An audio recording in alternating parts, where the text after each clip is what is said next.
weeks out from the World Powerlifting Championships. It is crazy. Unfortunately, I don't know if you can tell from my voice, but I am a little under the weather right now. So it started Sunday. I woke up and I just had zero energy. I had a huge fever, coughing, sneezing, the whole bit.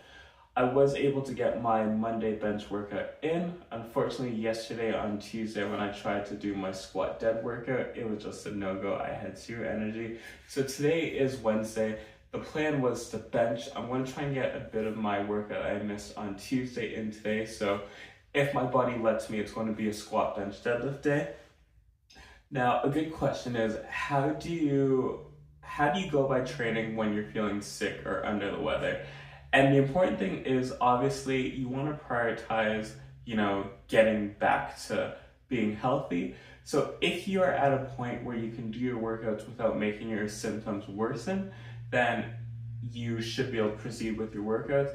But if your symptoms are worsening and you're just making your sickness worse, then it's a good idea to just prioritize rest and getting back to being fully fit. Now, I'm in a funny situation where I'm starting to peak for competition, so I'm trying to get as much work in as possible. So I'm really doing my bit to listen to my body and get the work in that my body will allow. So let's see what happens today. So the plan for today is work up to 505 pounds for some triples.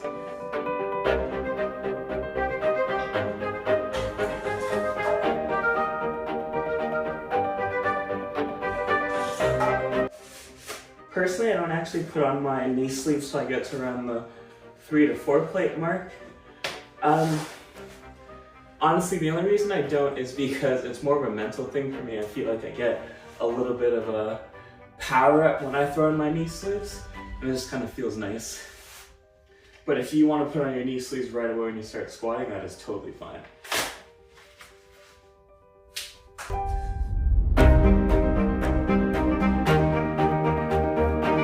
As I get a little warm, I'm starting to feel better, so I think I want to make it through.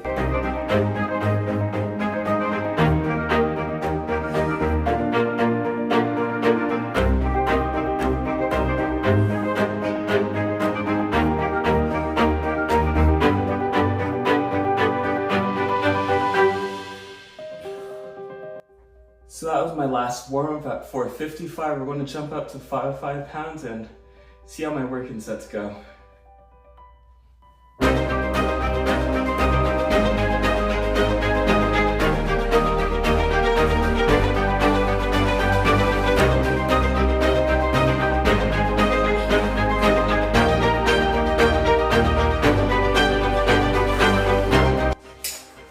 So I'm still not feeling 100%, but I got through squats okay. I'm happy.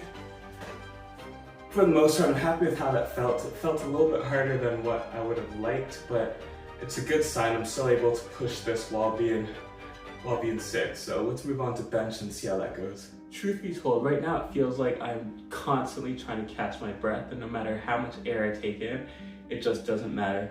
So right now we got a 6x3 at 335 pounds on bench.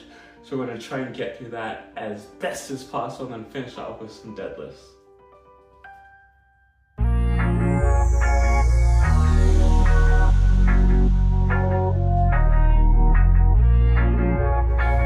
So that was set number 1 at 335.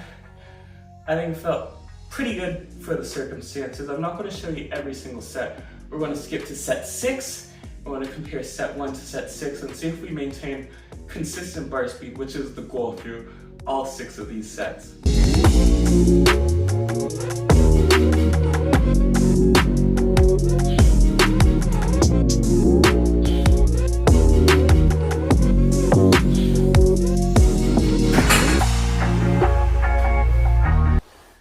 Honestly, bench felt a lot better than squats.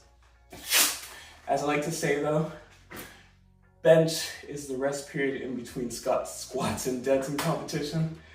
So yeah, we'll see how deads go. That'll be the real test to see how my energy levels are holding up with this unfortunate sickness of mine.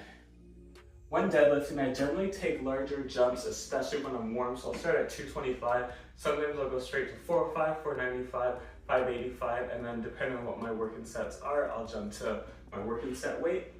Now, before we get into deads, I really want to talk about simplifying your deadlift in order to get more out of it. Cues can be great to help you work on a specific component that you need to improve in any of your lifts, but today I really want to talk about how can we simplify your deadlift as much as possible to prioritize force production.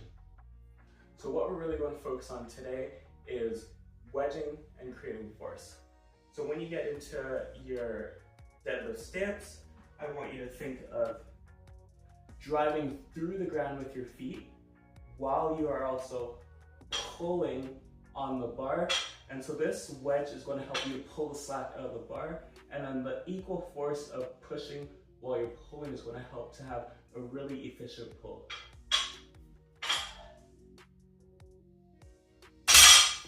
Give that a try next time you deadlift and let me know how it goes.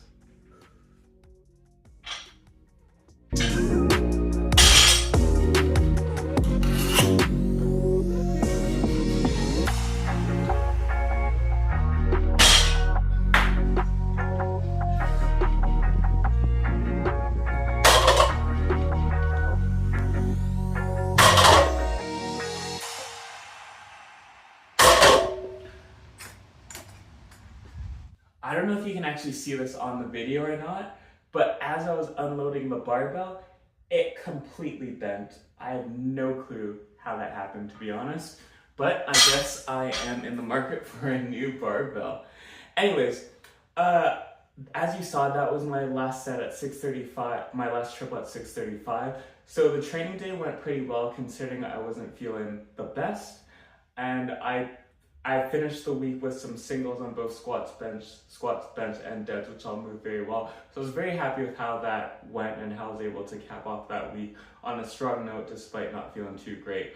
Thanks a lot for watching, guys. If there's any topics you want me to cover, let me know in the comments below. And as always, train hard, train smart, see results, get cat fit, and we will catch you next time.